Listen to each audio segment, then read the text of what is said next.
Hi everyone. Very good morning to all of you. My name is Anuja. I am a member of the team LegalEdge, and today we are meeting here to discuss the paper of AILET 2021. This is English language section. So, if I talk about the takeaway sheet of this entire set, I would say that as far as the number of questions are concerned, they were expected. There were 35 questions.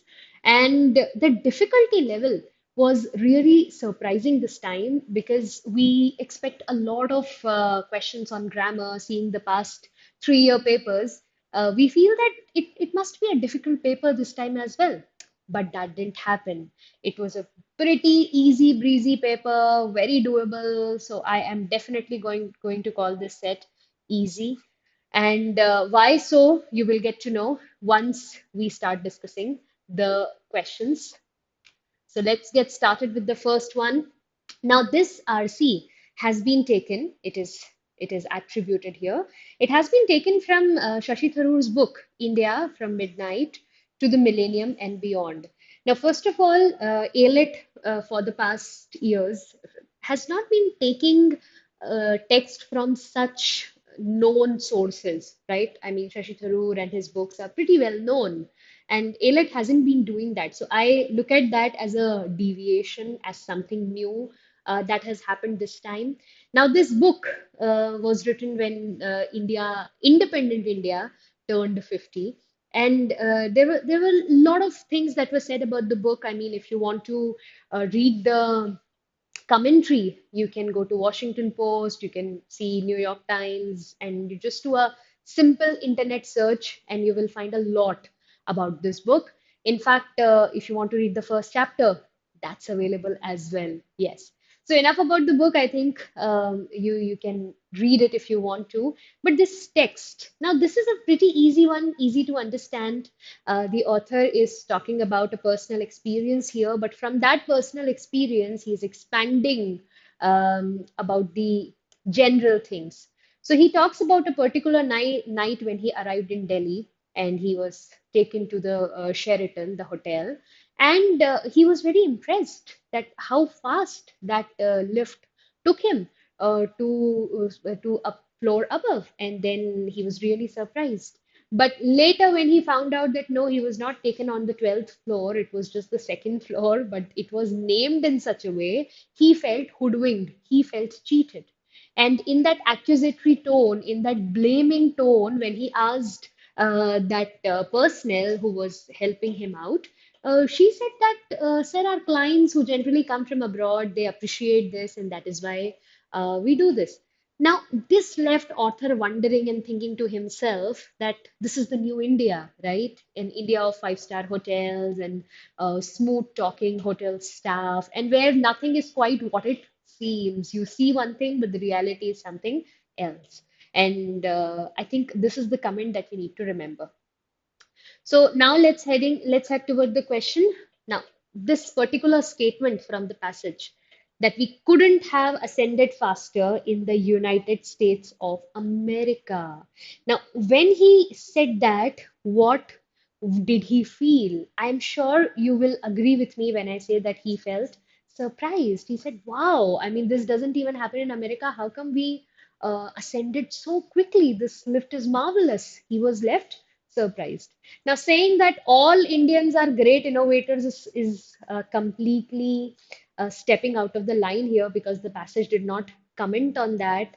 And foreigners are turning to India's in technical advancement can't be said because author himself is probably an NRI. We don't know that. And India hasn't made significant progress is a very blanket statement. This is just one event where things are not exactly what they seem like. It would be too generalized to make such a statement. Okay? You understand why question number one, we are choosing A? In question number two, you see a word accusatory, which is to cast aspersions on someone, to blame someone. You have to choose an option which does not mean that. Now, C is definitely that option because when you eulogize someone, EU is good, you're saying good things about that person. All the three other options are like blame game.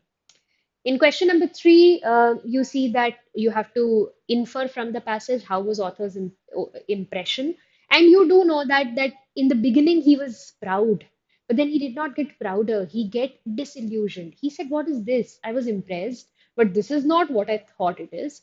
So I think the correct option is B.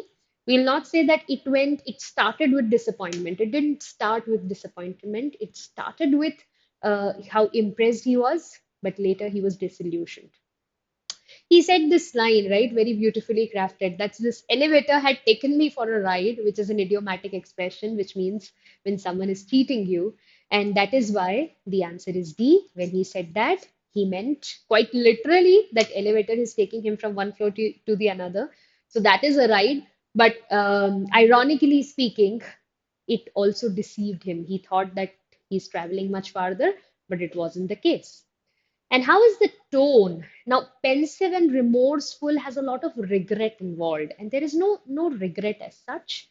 When you call author somber, you mean that he's very serious, but I don't think he's that serious. I think he's humorous because of the certain lines that he's saying. For example, the line mentioned in the question number four, and reflective because he's contemplating, he's thinking, okay, what does this mean? I don't think he's fiery and critical. That is too strong. So let's go with C. So as far as RCs are concerned, this is a pretty easy one. If you understand what the author is trying to achieve, I think you will got all of them correct. Now, here is the close test, which is in English, but it has a background of legal knowledge, and I think it's appropriate because this much you know. So, in question number six, we are talking about awarding large something to plaintiffs. Now, who will decide that? I don't think prosecutors or defendants are in a position to decide that who will get money or not. I think it should be either judge or juries.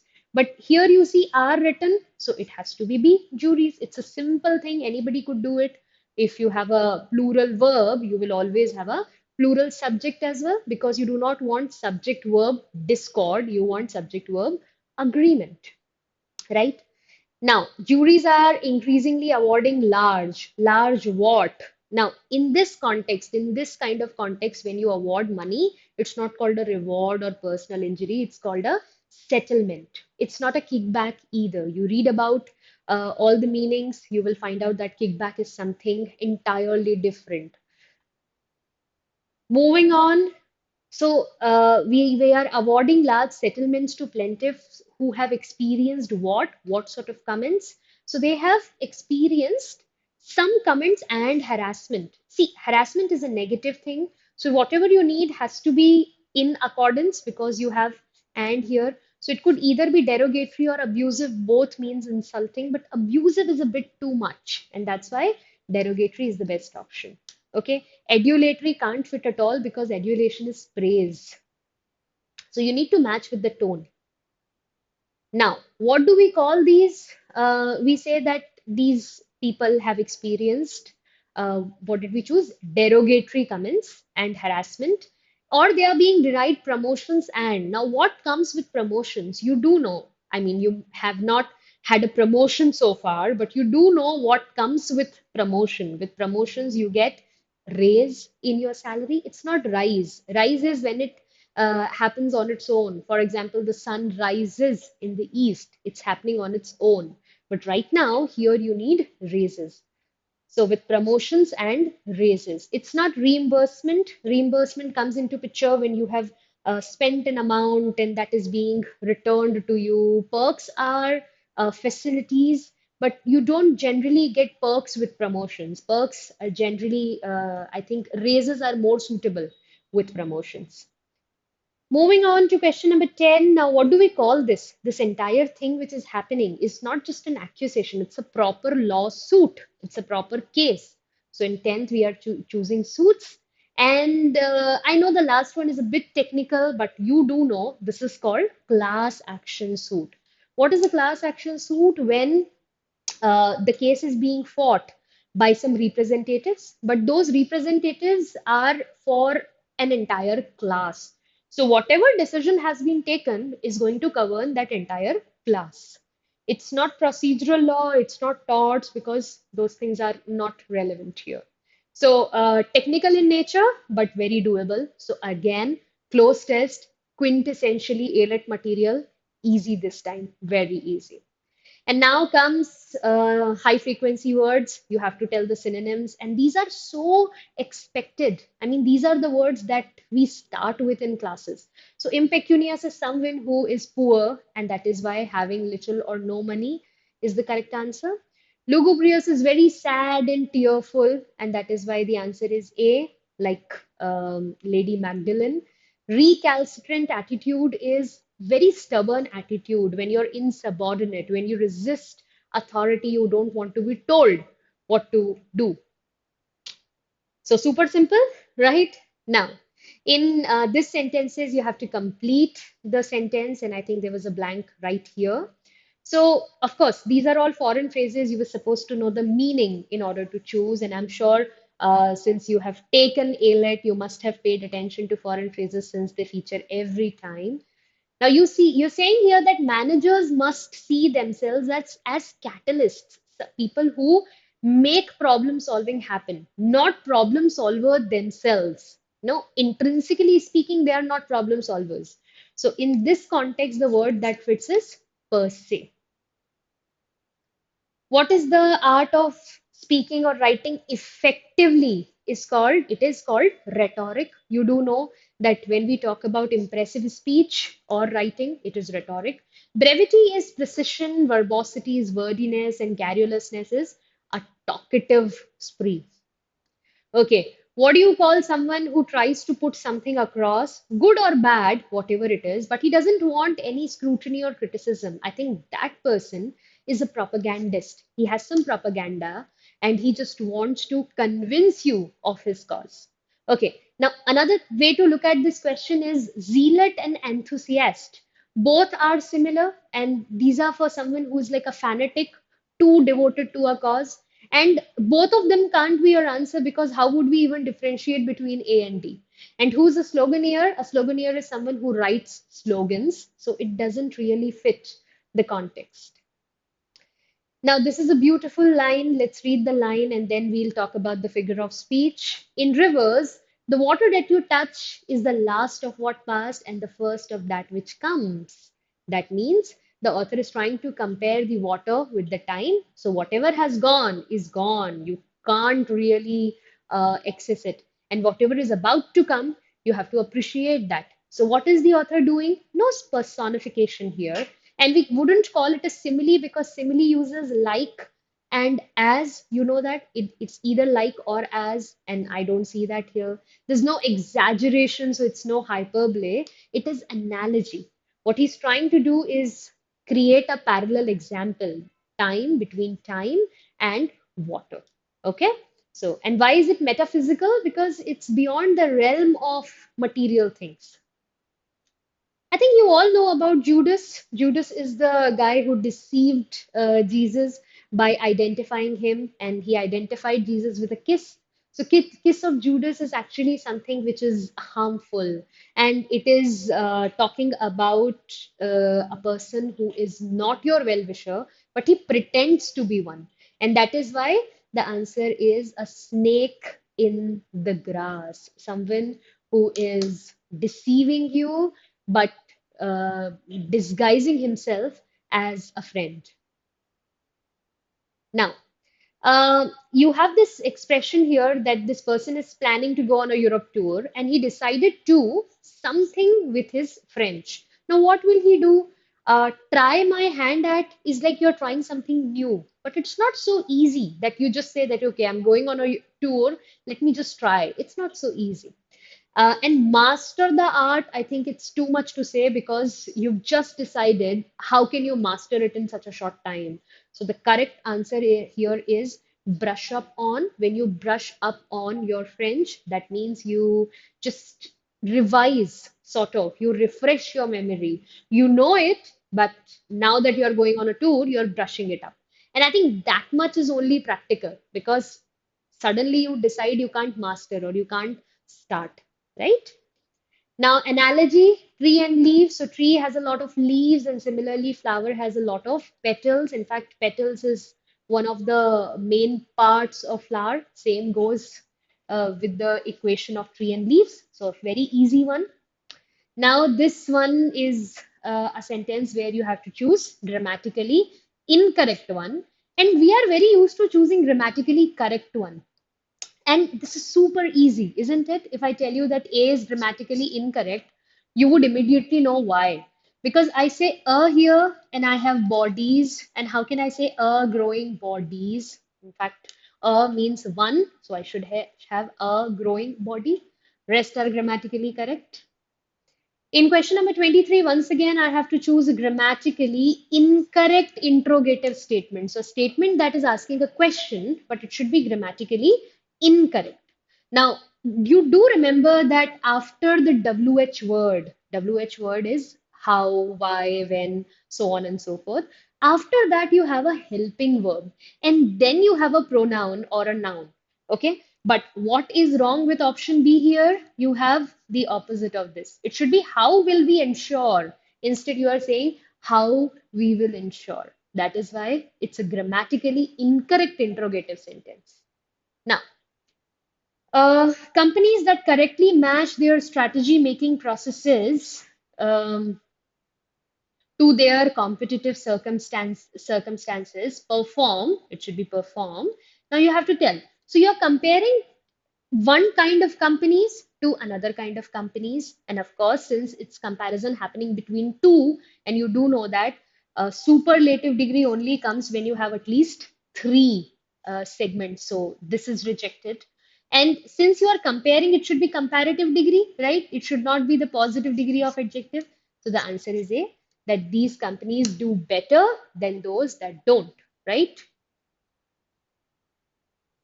Correctly punctuated one, but so easy, isn't it? So first of all, what you need to remember is it's a very common mistake if you have something in double quotation marks and there is a question mark. Should the question mark be after the double quotation mark or should it be before it? Now it's just a simple thing. It should obviously be before the double quotation mark because you say the entire thing, even the question mark included, and then you close the double quotation marks, right? So that is one thing which is noteworthy here. Another thing the professor is demanding, now we have a comma here, this has begun. What makes you think that discredit it? This is the first word, this is the second word, and this is the third word. You do notice that all A, B, C are put into single quotation marks so that we pay special attention to them, and all three should be in single quotation marks, and this has only happened where, so this has not happened in C. DB has its own problem that you haven't even closed the double quotation marks, and this has also not happened in A. So obviously our answer should be B. I can't think of a simpler question based on punctuations. So definitely AILET was really kind to you this year. Now, another set where you have to tell the synonym. So, what is a liability, student? You know about assets and liabilities. Assets give you advantage, liability gives you disadvantage. Why are we not choosing cost? Because liability could be of other kinds as well. It may not necessarily be related only to money. What's a ghetto? Ghetto is a segregated slum. It's the area where poor people live. Crucial is something that we all know is something which is extremely important. What's a panorama? So pan is the root here, which means all. So panorama is a view from where you see everything, 180 degree. So it's an unbroken view over a large area. And what's academic? Academic is definitely related to education. So that's why our answer is B. Super easy set, can't get any easier. Now we have odd man out, which is the last set of this section. Now, students, odd man questions can have a lot of ways of approaching. So maybe you are thinking of something else and they are thinking of something else, but that's okay. I think there is a mistake here. It was not headway, it was fledgling. So let me just write it there. And fledgling was the answer. And you know why? So this here is my interpretation. Tadpole, fledgling, cub, kitten, they are all offsprings. They're all little babies. But so tadpole is of frog, fledgling is of bird, cub is of lion or bear, and kitten is of course cat. But fledgling is the only word that you can also use for a person who is an amateur, who's just beginning to learn something. So that's why that is the odd man out. You can't use any of the three words, other three words for a person. In 32, the odd man is B, nails, because other three are all sensory organs. Yes, we have five sensory organs. So skin is tactile, eyes is the vision, and nose is olfactory. But nails is not a sensory organ. If you look carefully, progression is going ahead, headway is also going ahead, forging ahead has ahead in it. But deviant is the odd man out because it means deviating from the usual path. In question number 34, except elevation, everything is about going down. So abatement is reducing, declination is reducing, and subsidence is also reducing, but elevation is going up. So definitely the opposite. And what is the case with 35? See, mare is a female horse, but other three are all variety of deer. So gazelle, antelope, stag, you should see them, you should see the images. They're all variety of deer. So that's it. This is how easy it was. A special focus on vocabulary, but not unfamiliar words. Very little bit grammar and RC passage. You saw how easy it was. Having said that, obviously the competition is going to be high this time because such a paper is doable for everyone, and that is why we are keeping our fingers crossed that you get a great rank. So thank you so much for being patient, students. I hope you had a good time listening to this. I will see you around. Bye bye. Take care.